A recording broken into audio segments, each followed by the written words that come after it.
सुप्रभात, good morning my dear students. आज class 9th का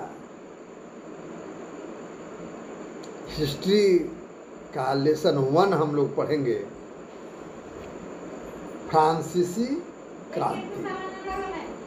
फ्रांसीसी क्रांति के बारे में हम लोग पढ़ेंगे। तो वहाँ पर क्रांतिकारी सरकार, जैकोबिन सरकार, वहाँ की क्रांतिकारी सरकार जैकोबिन सरकार द्वारा महिलाओं के दशा में सुधार के लिए कार्य किए गए। कौन कौन कार्य किए गए भाई? तो सरकारी विद्यालयों की स्थापना के साथ ही सभी लड़कियों के लिए स्कूली शिक्षा अनिवार्य बना दिया गया। दूसरा कि पिता उनके मर्जी के खिलाफ शादी के लिए बाध्य नहीं कर सकते हैं। तीसरा माने शादी को स्वैच्छिक अनुबंध माना गया और नागरिक कानूनों के तहत उनका पंजीकरण किए जाने लगा। माने इस कानून में तलाक को कानूनी रूप दे दिया गया। अगला पॉइंट होता है कि कानून के अनुसार महिलाएं अब व्यावसायिक प्रशिक्षण ले सकती हैं, कलाकार बन सकती हैं और छोटे मोटे व्यवसाय चला सकती हैं। ये सब क्या हुआ? ये सब जो मैं बतला रहा था, मैंने क्रांतिकारी सरकार द्वारा महिलाओं के दशा में सुधार के लिए किए गए कार्य। और ये जो क्रांतिकारी सरकार अर्थात जैकोबिन सरकार में यह सरकार क्रांतिकारी सामाजिक सुधार भी किया, जैसे दास प्रथा का उन्मूलन जैसा उसका प्रमुख सुधार था। कोई भी लोग दास नहीं रख सकता है ना। महिलाओं के जीवन में सुधार और उनके शिक्षा में व्यवसायिक कार्य में भी सुधार किए। और डायरेक्टरी या डायरेक्टरी क्या है वहाँ का, ये क्या है समझ? तो जैकोबिन सरकार के पतन के बाद फ्रांस के नए संविधान में 2 चुनौती हुई। परिषदों का प्रावधान किया गया और ये परिषद 5 सदस्य वाला एक कार्यपालिका की नियुक्ति किया गया, जिसे हम लोग डायरेक्टरी या डायरेक्टरी कहते हैं। समझ लीजिएगा पहले डायरेक्टरी क्या है। और फ्रांस सरकार के स्वरूप में 3 प्रेरक आदर्श हुए। क्या प्रेरक आदर्श हुए प्यारे बच्चों? तो पहला स्वतंत्रता, फ्रांस सरकार का 3 प्रेरक में पहला स्वतंत्रता। दूसरा विधि सम्मत समानता। समानता किया गया, ये नहीं कि कोई दास रहेगा उस पर अत्याचार होगा, ये सब समाप्त। और तीसरा क्या किया कि बंधुत्व। फ्रांस सरकार के रूप में 3 मूल थे जो प्रेरक आदर्श थे और फ्रांस ही नहीं बल्कि यूरोप के राजनीतिक आंदोलन में को भी प्रेरित किया। अब है कि फ्रांसीसी क्रांति के दौरान जैकोबिन क्लब के सदस्य के द्वारा अपनाए गए परिधानों के शैली के बारे में हम लोग देखें कि जैकोबिन सरकार या जैकोबिन क्लब के सदस्य क्या परिधान को अपनाए थे। तो वे लोग क्या किए कि जैक्विन के एक बड़े वर्ग ने गोदी कामगारों की तरह धारीदार लंबी पल्तून पहनने का निर्णय लिया। अब समझ सकते हैं। अब ऐसे उन्होंने समाज के फैशन प्रस्त वर्ग, खास तौर से घुटने तक पहने जाने वाले ब्रीचेस पहनने वाले कुलीनों से खुद को अलग कर लिया। अब क्या हुआ भाई? तो यह ब्रीचेस पहनने वाले कुलीनों की सत्ता समाप्ति के ऐलान का उनका तरीका था, है ना। इसलिए जैक्विन को 100 कुलात के नाम से जाना गया। जैक्विनों को 100 कुलौत के नाम से जाना गया, जिसका शाब्दिक अर्थ होता है क्या? बिना घुटने वाला। क्या अर्थ होता है शाब्दिक? बिना घुटने वाला, है ना। माने 100 कुलौत पुरुष लाल रंग की टोपी भी पहनते थे, जो स्वतंत्रता की प्रतीक थी, लेकिन महिलाओं को ऐसा करने की अनुमति नहीं थी। अच्छा, अब कैसे अंतिम रूप से दास प्रथा का उन्मूलन हुआ? इस चीजों को हम लोग प्यारे बच्चों वहां देखें तो नेशनल असेंबली में लंबी बहस हुई कि व्यक्ति का मूलभूत अधिकार उपनिवेशों में रहने वाले प्रजा सहित समस्त फ्रांसीसी प्रजा को प्रदान किए जाए या नहीं। किंतु दास व्यापार पर निर्भर व्यापारियों के विरोध के भय से नेशनल असेंबली में कोई कानून पारित नहीं किया गया, क्योंकि दास व्यापार करने वाले, है ना,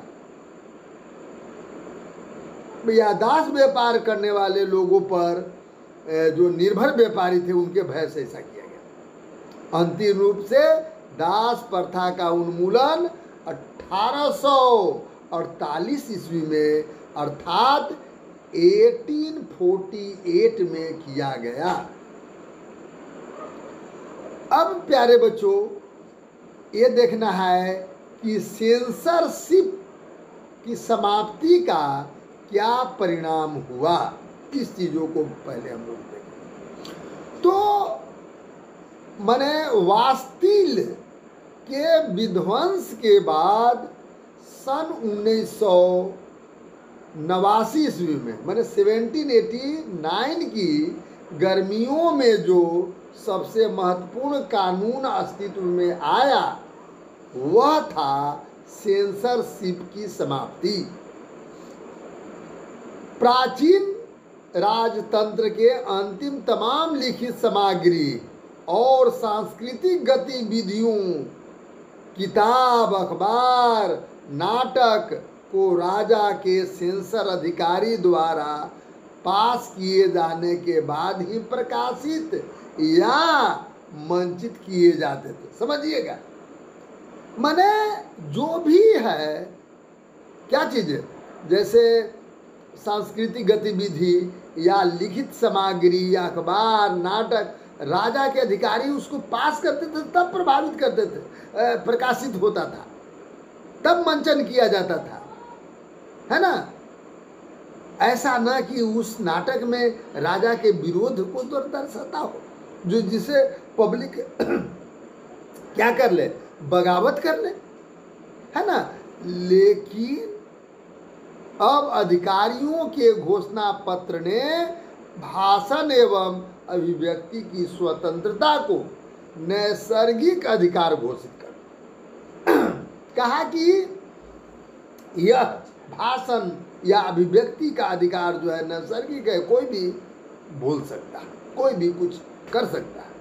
इसका परिणाम ये हुआ कि फ्रांस के शहरों में अखबारों, पर्चों, पुस्तकों की सब छपी हुई तस्वीर की बाढ़ आ गई और जहाँ से वह मैंने कहा कि तेजी से गांव देहात तक सब पहुंच गई। अब प्यारे बच्चों, नेपोलियन का व्यक्तित्व के बारे में हम लोग थोड़ा सा जानें। तो नेपोलियन की गिनती विश्व के महान सेनापतियों में की जाती है। वो बहुत परिश्रमी, इरादा का पक्का इरादा वाला था, तलवार का धनी था और बहुत वीर सैनिक था। जब पहली बार उसने इटली में फ्रांस की सेना का कमांडर बनकर भेजा गया तो उसने अपनी मधुर वाणी से सैनिकों में एक अद्भुत जोश भर दिया। बुरी दशाओं या संघर्षों में भी सैनिक उसका साथ देते थे। असंभव शब्द उसके डिक्शनरी में नहीं था। प्यारे बच्चों, समझ सकते हैं, वह एक महान सेनापति ही नहीं बल्कि एक कुशल राजनीतिज्ञ और शासक भी था। ऐसे इनका जन्म के बारे में कहा जाता है कि उनका जन्म 1789 अर्थात 1769 में उनका रोम सागर के द्वीप कोर्सिका की राजधानी आजासियो में हुआ था। कहाँ हुआ था? आजासियो में हुआ था। वह एक असाधारण प्रतिभा के स्वामी थे। उसने पेरिस के फौजी स्कूल में शिक्षा प्राप्त कर सेना में भर्ती हुए। असीम वीरता और साहस और सैनिक योग्यता उन्नति के कारण, है ना, उनको क्या सेनापति बना दिया गया। उसने ब्रिटेन, ऑस्ट्रेलिया और सार्डिनिया के विरुद्ध विजय भी प्राप्त किया। इसके बाद वह डायरेक्टरी का प्रथमो बना। थोड़े समय में ही फ्रांस का सम्राट भी बन गए। उसने अपनी योग्यता और कुशलता से फ्रांस में शांति व्यवस्था स्थापित की है। लेकिन उनके मृत्यु के बारे में प्यारे बच्चों कहा जाता है कि नेपोलियन बोनापार्ट बहुत ही महत्वाकांक्षी व्यक्ति थे। उसने दूसरे यूरोपियन देशों पर भी विजय प्राप्त करना चाहते थे और ऐसा जान करके आक्रमण भी कर दिया। परंतु 1815 में वाटरलू के युद्ध में उसे हार खाना पड़ा। उसे हार का मुंह देखना पड़ा। उसे बंदी बना करके सेंट हेलेना द्वीप में भेज दिया गया। समझ सकते हैं, कहाँ? सेंट हेलेना द्वीप में भेज दिया गया और जहाँ 1821 ईस्वी में उसकी मृत्यु हो जाती है। यह बहुत ही दुखद यह समाचार है। ठीक है ना? जब वहाँ भेज दिया गया तो दुखद यह समाचार होगा ही। ठीक है? तो ये प्यारे बच्चों, हम लोग ये समझेंगे, ठीक है, इसको सोचेंगे क्या चीज़ें है। अब हम लोग देखें कि ये जो कहा जा रहा है कि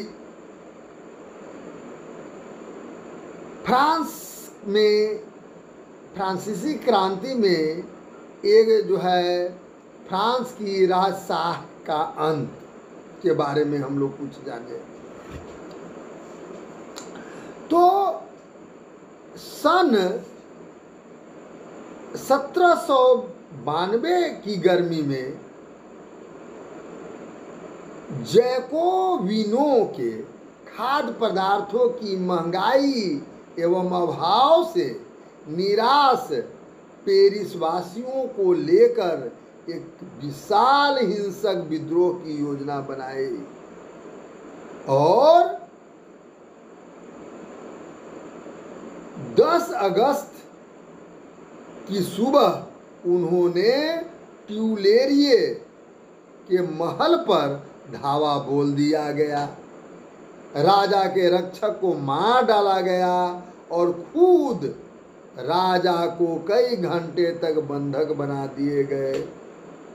इसके बाद असेंबली ने शाही परिवार को जेल में डाल देने के प्रस्ताव पारित किए और नए चुनाव कराए गए जिसमें 21 वर्ष से अधिक वाले पुरुषों, चाहे उनके पास संपत्ति हो या न हो, वो मताधिकार कर सकते हैं। समझ सकते हैं, पहले ऐसा नहीं था, है ना। और 21 सितंबर 1792 को इस राजतंत्र का अंत हो गया। ठीक है। और 21 सितंबर 1992 को फ्रांस में गणतंत्र का घोषणा किया गया। क्या? कौन? गणतंत्र का घोषणा किया गया। और इस घोषणा में नवनिर्वाचित असेंबली ने की जिसको कन्वेंशन का नाम दिया, लुई 16 का मौत के बारे में जानिए। लुई 16 का मौत कैसे हुआ भाई? लुई 16 को न्यायालय द्वारा विद्रोह के आरोप में मौत के सजा सुना दी गई और 21 जनवरी 1793 को प्लेस डी लॉ कॉन्कॉर्ड में उन्हें सार्वजनिक रूप से फांसी दे दी गई, है ना। और जल्द ही रानी मेरी एंतोइनेट का भी वही अस्त्र हुआ। समझ सकते हैं। तो देश विद्रोह शब्द का क्या अर्थ है प्यारे बच्चों? माने देश विद्रोह क्या है? अपने देश या सरकार से विश्वासघात को देश विद्रोह कहते हैं। ये सब शब्द आप जानिएगा। मैक्सिमिनिया या मिलियन कौन? मैक्सिमिलियन रोबेस्पियर जैकोबिन क्लब का प्रमुख नेता था। ठीक है। फ्रांस में गणतंत्र स्थापना के लिए, है ना, क्या, या स्थापना के बाद रोबेस्पियर की सरकार बनी। समझ सकते हैं प्यारे बच्चों। एक गिलोटिन, तो गिलोटिन क्या है, किसको कहते हैं? वहां पर आता है गिलोटिन। तो गिलोटिन दो खंभे के बीच लटकते या लटकने वाली मशीन थी जिस पर रखकर अपराधियों का सर धड़ से अलग किया जाता था, है ना। उस पर रख दिया जाता था और उसको सर को काट दिया जाता था। उसको कहा जाता था गिलोटिन। और फ्रांस में जैकबिन शासन, तो जैकबिन शासन के बारे में अगर हम लोग कहें तो जैकोबिन का शासन सन 1793 से 1794 के शासन को फ्रांस के इतिहास में आतंक का युग कहा गया। समझ सकते हैं कैसा युग? आतंक का युग कहा गया, क्योंकि उसका नियंत्रण और दंड सख्त नीति अपनाई और गणतंत्र के शत्रु अथवा उनके राजनीतिक विरोध, उनकी कार्यशैली से असहमति रखने वाले पार्टी के सदस्य सभी को वह गिरफ्तार कर लिया गया था। समझ सकते हैं प्यारे बच्चों। ये जो मैं बतला रहा हूँ ये सब माने क्या चीज़ है, शासन के अंत होने के कारण। कौन शासन के? फ्रांस में जैक्यूबिन शासन के अंत में होने का कारण समझ लीजिएगा। अगला फिर अपने कारण लिख सकते हैं, एक क्रांतिकारी न्यायालय द्वारा उन पर मुकदमा चलाया गया और दोषी पाए जाने पर क्या चीज़, गिलोटीन पर चढ़ा दिया जाता है। गिलोटीन माने एक गिलोटीन एक ऐसा मशीन बनाया गया था जिसमें अपराधी को सर रख करके धड़ से अलग कर दिया जाता था, तो मैंने गिलोटीन पर चढ़ा दिया जाता था, याद रखिएगा। और क्या हुआ भाई कि रोबेस्पियर सरकार ने कानून बनाकर मजदूरों और कीमतों की अधिकतम सीमा तय कर दी। अगला होता है कि गोश्त और पाव रोटी की राशनिंग कर दिया गया तथा किसानों को अपना अनाज शहर में ले जा करके सरकार द्वारा तय कीमत पर बेचने के लिए बाध्य कर दिया जाता था। अब समझ सकते हैं, किसान अन्न उपजाए और उसका मूल्य सरकार तय करता था, जिससे किसान को बहुत बड़ा लॉस होता था, है ना। इतना ही नहीं, अपेक्षाकृत महंगे सफ़ेद आटे का इस्तेमाल पर रोक लगा दी गई। अच्छा, बोलचाल और संबोधन में भी बराबरी का आचार व्यवहार लागू करने की कोशिश की गई। प्यारे बच्चों, मैं जो पढ़ रहा था, अब इसके बाद हम लोग जाने मैक्सिमिलियन रोबेस्पियर का अंत कैसे हुआ। तो मैक्सिमिलियन रोबेस्पियर ने अपनी नीति को इतनी सख्ती से लागू किया कि उसका समर्थन भी त्राही त्राही करने लगा। समझ सकते हैं। इसका कारण ये हुआ कि ये जो ऐसा नीति लागू किया जिसके कारण जुलाई 1794 ईस्वी में 1794 में न्यायालय द्वारा उसी को दोषी ठहराया गया और उसको गिरफ्तार कर दिया गया और उसके गुलोटीन पर चढ़ा दिया गया। गुलोटीन शब्द अब समझ गए होंगे, समझ लीजिए। आतंक राज के दौरान महिलाओं पर अत्याचार भी किया जाता था प्यारे बच्चों। क्या किया जाता था कि आतंक राज के दौरान सरकार ने महिला क्लब को बंद करने और उसे राजनीतिक गतिविधि पर प्रतिबंध लगा दिया गया। कई जानी मानी महिलाओं को गिरफ्तार कर लिया गया इस तरह से, और किसी को फांसी पर भी क्या किया गया था, उसको चढ़ा दिया गया था प्यारे बच्चों। अब समझ सकते हैं। अब ऐसे होने पर अब ये देख लेना है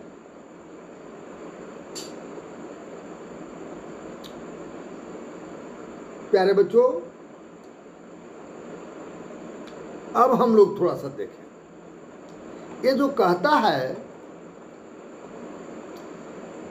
कि एस्टर जनरल, आप जानते भी हैं, जो फ्रांसीसी क्रांति में एस्टर जनरल एक राजनीतिक संस्था थी। एस्टर जनरल क्या था?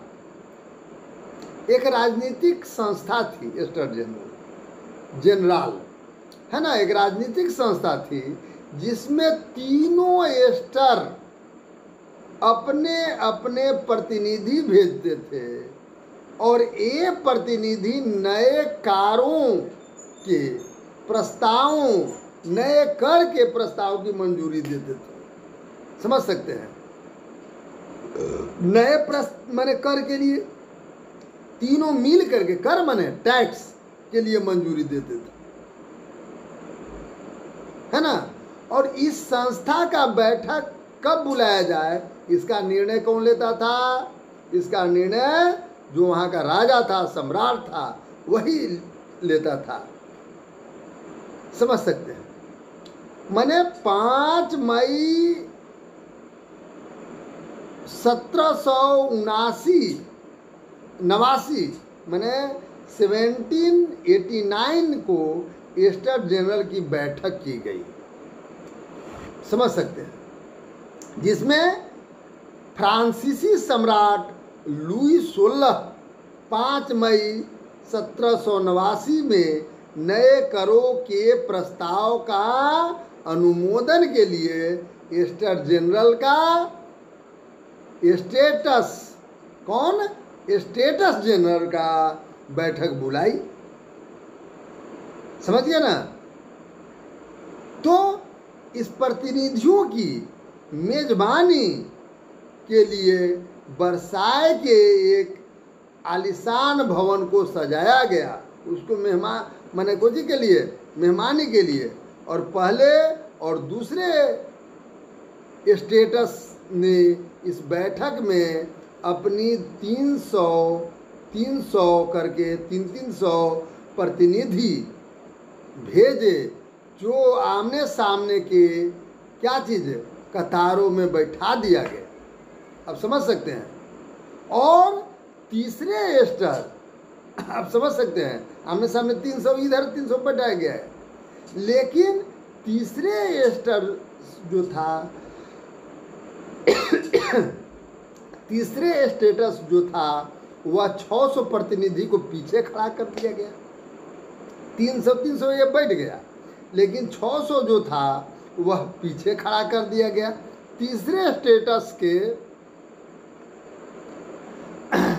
प्रतिनिधित्व का इस तरह से क्या किया गया, माने अपेक्षा किया गया उनका, माने एक तरह से अपमान किया गया। समझ सकते हैं। इतना ही नहीं, एक है कि किसान, औरतों और कामगार को इस सभा में प्रवेश के लिए वर्जित कर दिया गया। तीसरे वर्ग के प्रतिनिधियों की मांग क्या थी? तो इस सभा में तीसरे वर्ग के प्रतिनिधि द्वारा पूरा सभा द्वारा मतदान कराया जाना चाहिए, और जिसमें प्रत्येक सदस्य को एक मत देने का अधिकार होगा। समझ सकते हैं। और सम्राट इस प्रस्ताव को क्या कर दिया? अस्वीकार कर। समझ सकते हैं। तो अब समझ सकते हैं। तो क्या हुआ कि तीसरे स्तर द्वारा नेशनल असेंबली की घोषणा की गई। तीसरे स्तर, क्योंकि अपमान तीसरे स्तर को किया गया था। तीसरे स्टेटस स्टेट को, तीसरे स्टेट के प्रतिनिधि खुद को संपूर्ण फ्रांसीसी राष्ट्र का प्रवक्ता मानते थे। समझ सकते हैं। अब प्यारे बच्चों, ये देख लेना है कि आंदोलन या आंदोलित फ्रांस जिस वक्त नेशनल असेंबली संविधान का प्रारूप तैयार करने में व्यस्त थी, तो पूरे फ्रांस आंदोलित हो रहा था। कड़ाके के ठंड पड़ रहे थे, फसल मारी जा रही थी, और पाव रोटी की कीमत भी आसमान छू रहा था। बेकार मालिक की स्थिति का फायदा उठाते हुए जमाखोर पूरा लाभ ले रहे थे। क्रूर भीड़ द्वारा बास्तिल पर धावा बोल दिया गया। अर्थात फ्रांस में ऐसा स्थिति बन गया जिसे संभालना अब सम्राट के लिए क्या हो गया? नामुमकिन हो गया। वहाँ के गुसाई औरतों ने बेकरी की दुकान पर धावा बोल दी, पाव रोटी की दुकान पर, दूसरी तरफ सम्राट के सेना को पेरिस में प्रवेश करने का आदेश दे दिया गया। समझ सकते हैं, जिससे क्रूर भीड़ में वास्तिल पर धावा बोल करके उसका या उसे नस्ताबूद कर दिया गया। किसानों के भंडारण, अन्न के भंडारण को लूट लिया गया। इस तरह से हुआ प्यारे बच्चों। सम्राट लुई द्वारा नेशनल असेंबली की मान्यता, विद्रोह प्रजा की शक्ति से घबरा करके लुई 16 ने अंततः नेशनल असेंबली को मान्यता दे दी। समझ सकते हैं। और यह भी मान लिया कि उसकी सत्ता पर अब से संविधान का अंकुश होगा, है ना। फ्रांस के संवैधानिक राजतंत्र का नींव 1791 में नेशनल असेंबली द्वारा संविधान का प्रारूप पूरा कर दिया गया। और इसके बाद सत्ता एक व्यक्ति के हाथ में केंद्रित होने के बजाय अब इन शक्तियों को विभिन्न संस्था में बांट दिया गया। एक व्यक्ति पर नहीं होगा कि वही विधायिका होगा, वही कार्यपालिका होगा, वही न्यायपालिका, ऐसा नहीं होगा।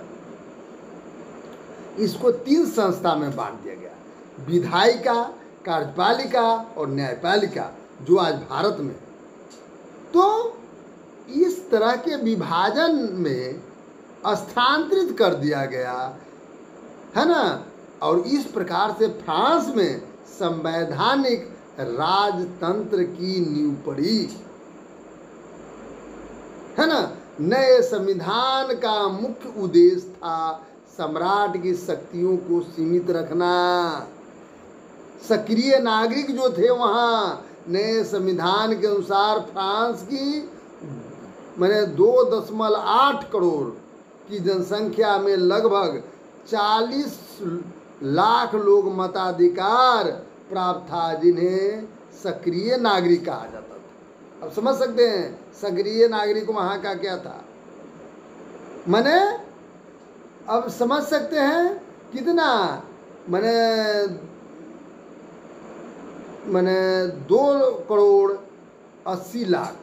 की जनसंख्या में मात्र 40 लोगों को मताधिकार का प्राप्त था। तो जिनको मताधिकार का अधिकार प्राप्त होता था उसे सक्रिय नागरिक कहा जाता था। समझ सकते हैं। और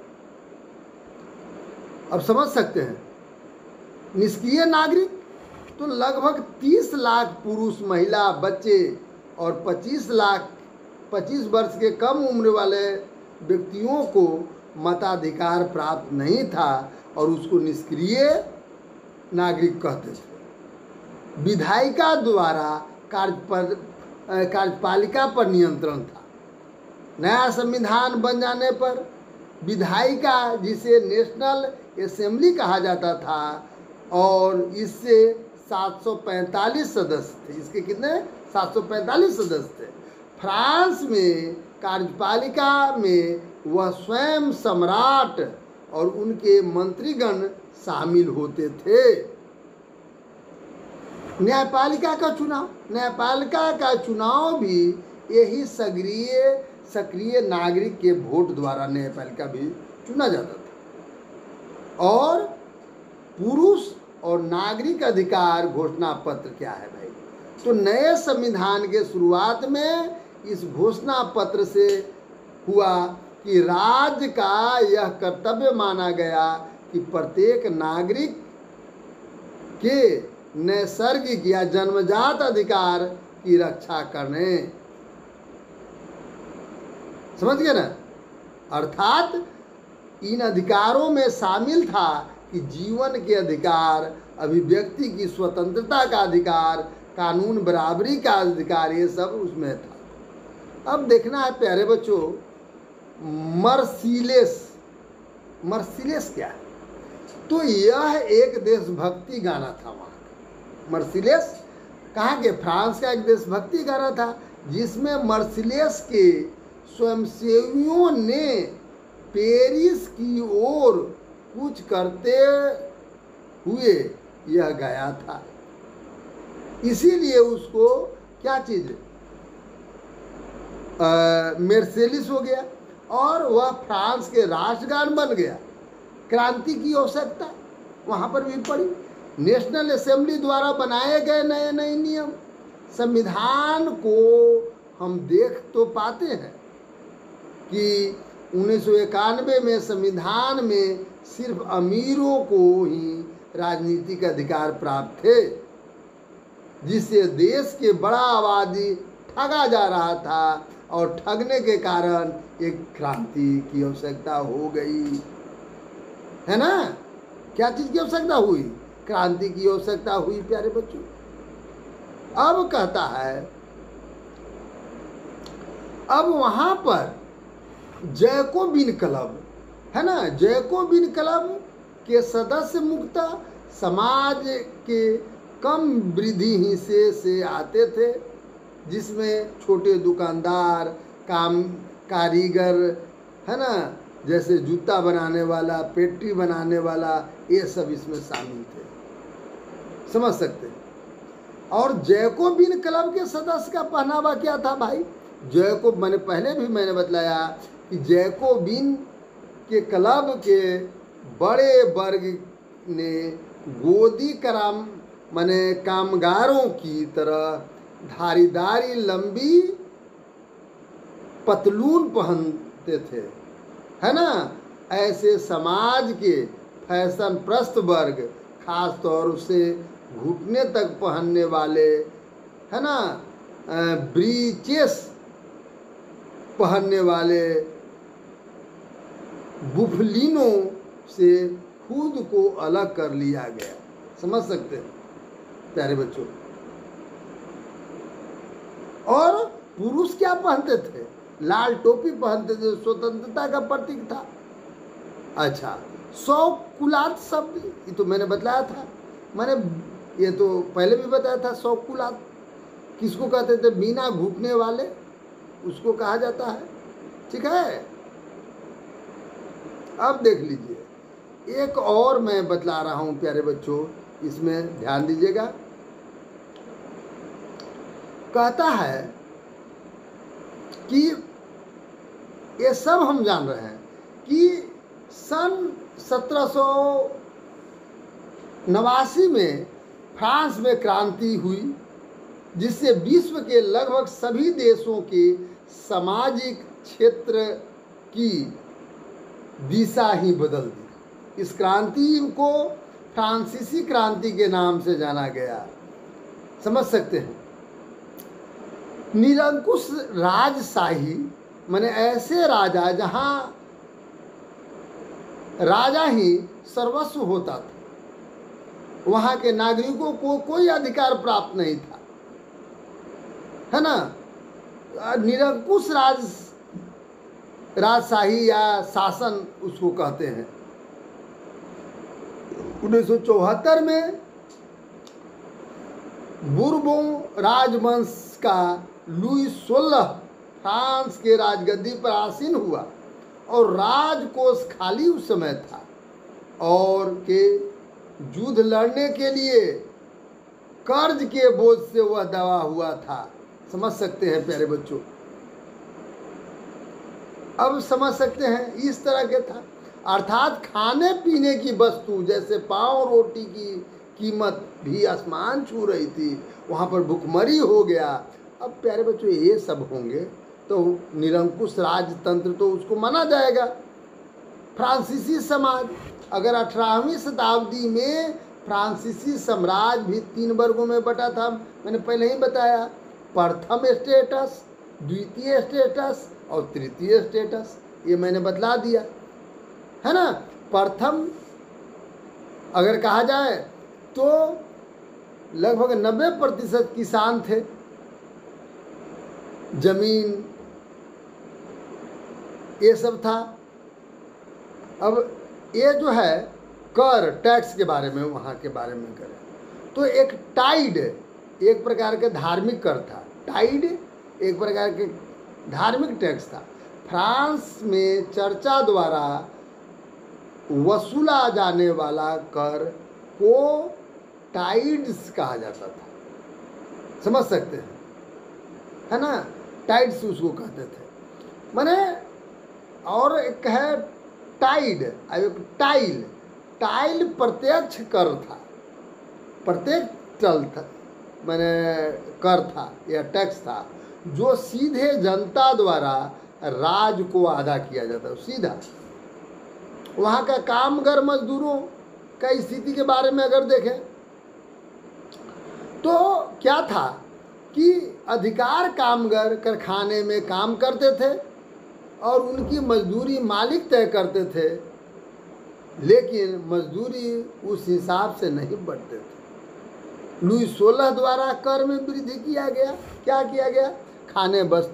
खाने पीने के वस्तु महंगा कर दिए गए, फ्रांस की जनसंख्या में वृद्धि हुई, सरकार पर कर्ज का बोझ हुआ, वित्तीय क्या चीज़ संसाधन में कमी हुई, बार बार युद्ध की मार उन पर पड़ी। अब समझ सकते हैं प्यारे बच्चों। अब अगर इसी को अगर मिलता हुआ अगर हम लोग लिखें तो फ्रांसीसी क्रांति का मुख्य कारण अब क्या हो सकता है? प्यारे बच्चों, फ्रांसीसी क्रांति का मुख्य कारण खाने पीने की वस्तु में महंगाई, कर में वृद्धि, लुई शासन का या लुई सरकार का निरंकुश शासन, मजदूर, व्यापारियों और किसानों का शोषण होने लगा और दार्शनिकों के विचार भी हुए। तो इस तरह से प्यारे बच्चों यह पूरे के पूरे हम लोग चैप्टर को समाप्त कर देते हैं। ठीक है, यह चैप्टर आपका समाप्त होता है। अब हम लोगों को क्या करना है सो देख लीजिए प्यारे बच्चों। मैं तुरंत इसको बताता हूँ कि अब ध्यान दीजिएगा। Thank you. क्वेश्चन आंसर भी मैं बता दूंगा बच्चों।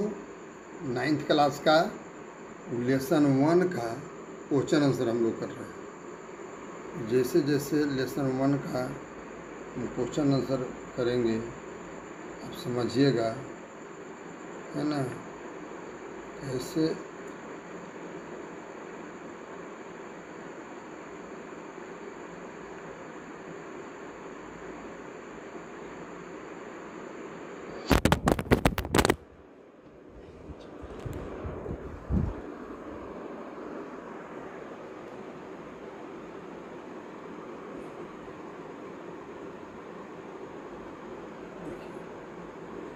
ये सब आपको ये सब पूरा कर लेंगे। दिख रहा है ना।